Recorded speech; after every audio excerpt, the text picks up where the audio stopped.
AJ on the beat. Hey y'all, this is DJ AJ Red, back here again with another video for our educational series. Today we are going to be talking about the Hercules Impulse T7. Alright, I'm going to give a review on it to let you know things that I like, things that I don't like, the features of it, and to let you know if it is a great controller for a beginner DJ. We'll see, right? Alright, so this is essentially what the Hercules Impulse T7 looks like. Alright, as you can see, it's currently not on. Even when I'm clicking the on and off button, it still wouldn't cut on. Alright. For this to power up, you need the power, alright, which the plug looks like this, which can be a universal plug. So that's easy to find if you lose it.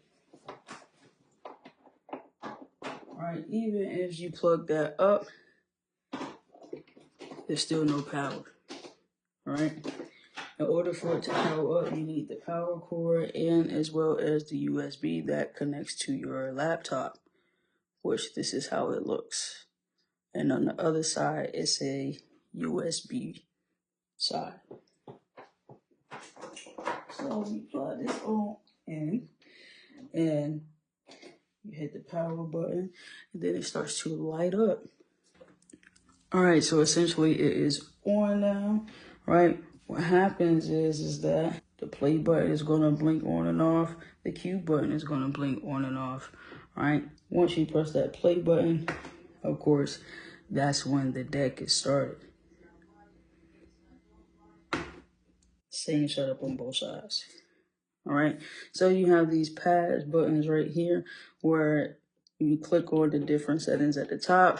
It means different things. All right, so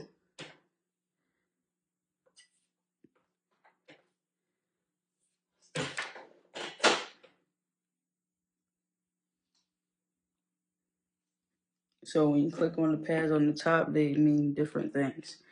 All right, so you press this button right here, the first one, those are for your key points. All right, every time you click one of these buttons, you are setting up a part of the song that you always wanted to go back to. So every time that I hit this button, the place that I set for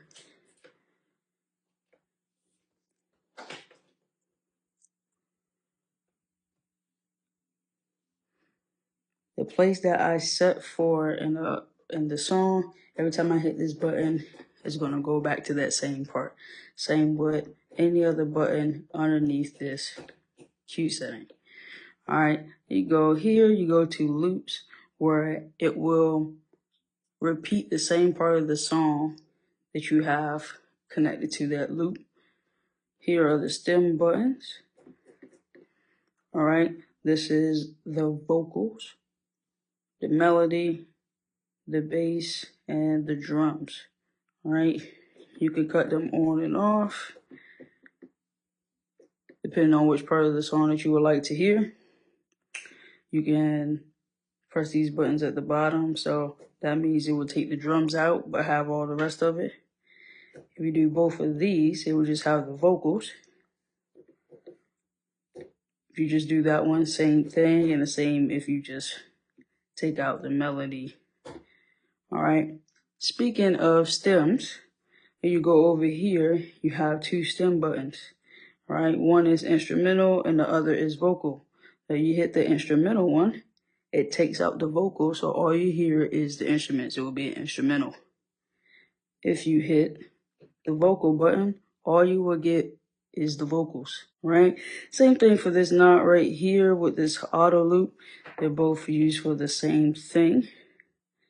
You can also use the parameters for that as well. This right here is for the range. It's doing for the tempo of the song. So if you move this up, the song will be slower. If you move it down, it'll be faster. If you look here, that's why it has like the minus and the plus button to let you know the speeds. This back button right here is going to take you out of a crate or unprepare a song that you have selected to be next. Assist or prep will basically put in place the next song that is going to be playing.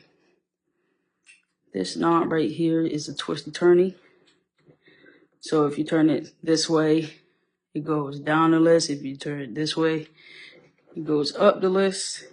And if you click it, selects a song. All right, this right here is your master, where you will be hearing the sound from the entire controller. Here is for the master headphones, so that way you can hear both decks inside the headphones, as well as right here you can select which headphone for the deck you would like to hear. Right? If you just have this, then you're just going to hear this deck. If you have just this one, you're just going to hear this deck.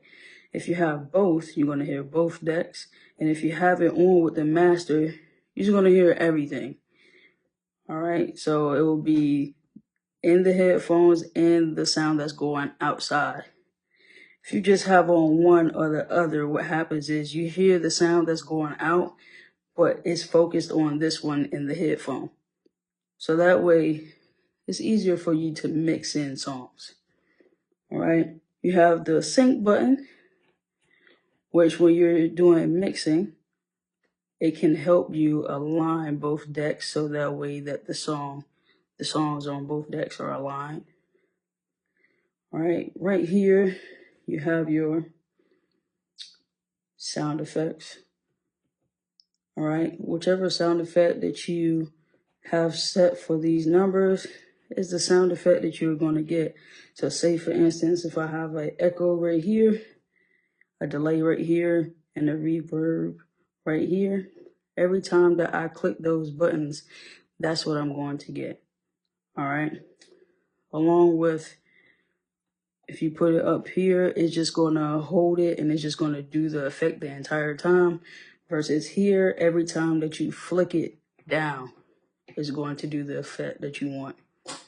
This is how much of the effect you want. You can twist it and turn it. So if you want only a little of the effect, it'll be right here. If you want more of the effect, it will be right here. That's exactly why those buttons are right there as well. Right, then you have your filters. You have your low, mids, and highs. These are for your high sounds. This is for the middle sounds, and this is for your bass and drums. Right, the gain is for the balance, the sound coming from each deck. So essentially, if you have them in the middle, they're both going to equally come out sounding the same. If you have one low and one high, this one won't have more sound coming out of it than this one. Speaking of that, here are the volume faders, right? Essentially, you will want them to be turned up, but anytime you want to lower the music, you just slide it down. All right, same with this crossfader. All right, if you have it in the middle, you'll be able to hear both decks at the same time. If you have it over here to the right, you will be able to hear just this deck. And if you flip it over to the left, you will only hear this deck. Right here is the volume for the headphones. All right, if you turn it all the way this way, that means the volume is down. If you turn it all the way this way, that means the volume is up. This is only for the headphones, right? For this, it's to balance out the sound in the headphones for both decks. All right, if you have it all the way over here, then you will only hear this deck or whichever deck that you have selected for the headphones. All right, in the middle, you'll hear both. And then here, whatever you're mixing will come out into the master so that everyone can hear it. All right, and then we have the mic volume. It's the same as the headphone volume. If it is turned all the way to the left, that means that the volume of the mic is off or down. If you turn it all the way to the right, that means that it is at max volume. All right, And then the last thing that we're going to talk about that's on the top part of the deck is this beat match guide. All right. When it's lit up red, what's going to happen is when you press sync for both decks, this is going to turn green. All right. When it returns red, that means that they're not synced according to your DJ software. All right. Then on the side over here, or on the back end, I should say, is where your headphones go. All right. This part right here is for when you have an adapter on the end of your headphone jack. This one is for when it's not. Either one works. It's just up to your preference on how you want things. Then on the front end side, you have where the power goes in, the power button to cut it on or off, the USB cable that is connected to your computer that also gives it power. Then you have a 1/4-inch mic input for your mic. You have 1/4-inch RCAs. All right, and then you have your other outputs for your masters for your speakers. Then last but not least, at the bottom, you have stands. All right, when you have them flicked out like this, that means that your controller is going to be a little bit taller. All right. I personally like when the stands are up so that way that it's more leveled, it's closer to me. I have more control.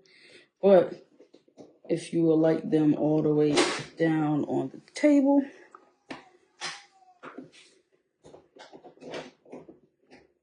that is fine as well. They're just used to elevate the controller by using it.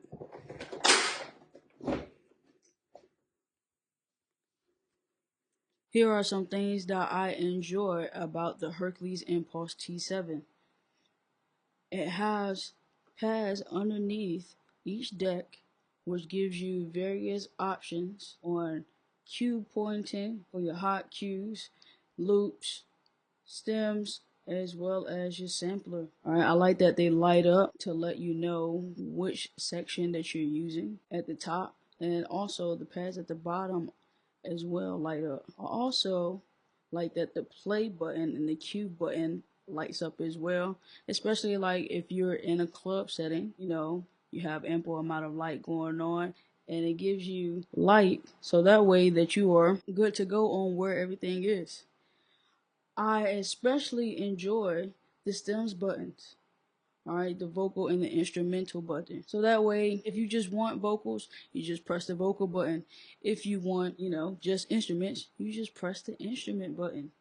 Alright, of course, under the stems button where the pads are, you do have the option to take away voice, or you can take away the drums, the bass, or you could take away, of course, the melody. I also like the quality of the sound of the controller. It doesn't seem like a beginner DJ controller due to the sound quality. Like, it produces good sound quality on top of you being able to learn and explore the controller easily, so that way you can get your bang for your buck. You're learning how to DJ, you're getting sound quality or quality type material, as well as being closer to playing a professional DJ controller.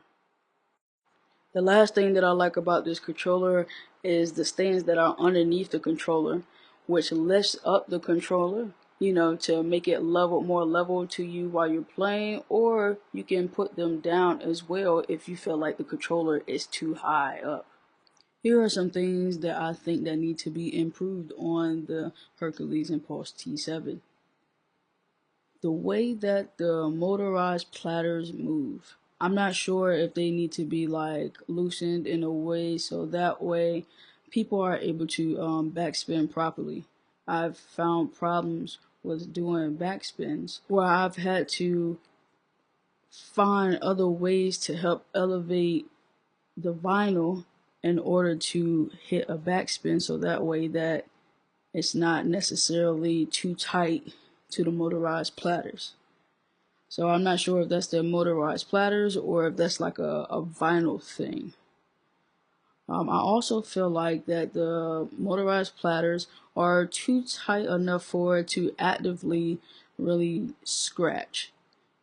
Alright, so if you're a scratch DJ, it might be a little bit hard, or you might find it easy depending on your touch. But for my touch, I think that it's a little hard to scratch on it, as well as the buttons on the pads. Although I do like the pads and the functions that come with it, when you're pressing them, they can tend to be a little hard to press, so you might have to press them multiple times or like super hard in order for things to work a little bit. It's for my liking. It may be different for you. Hey y'all, hey y'all. This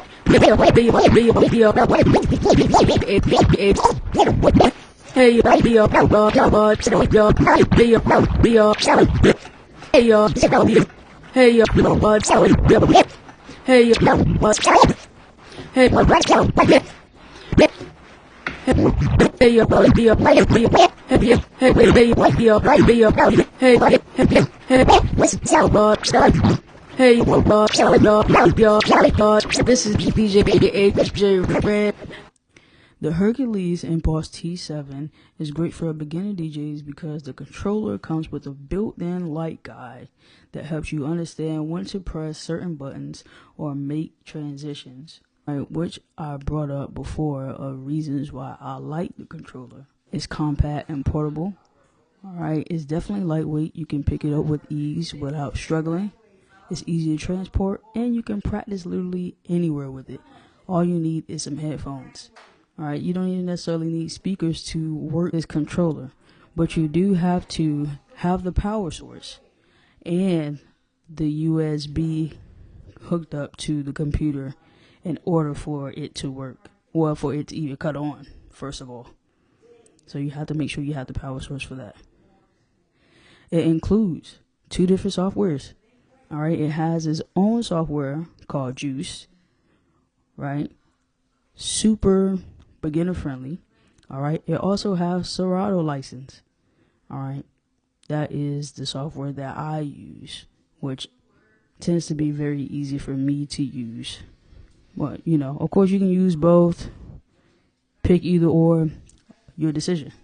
It's definitely affordable.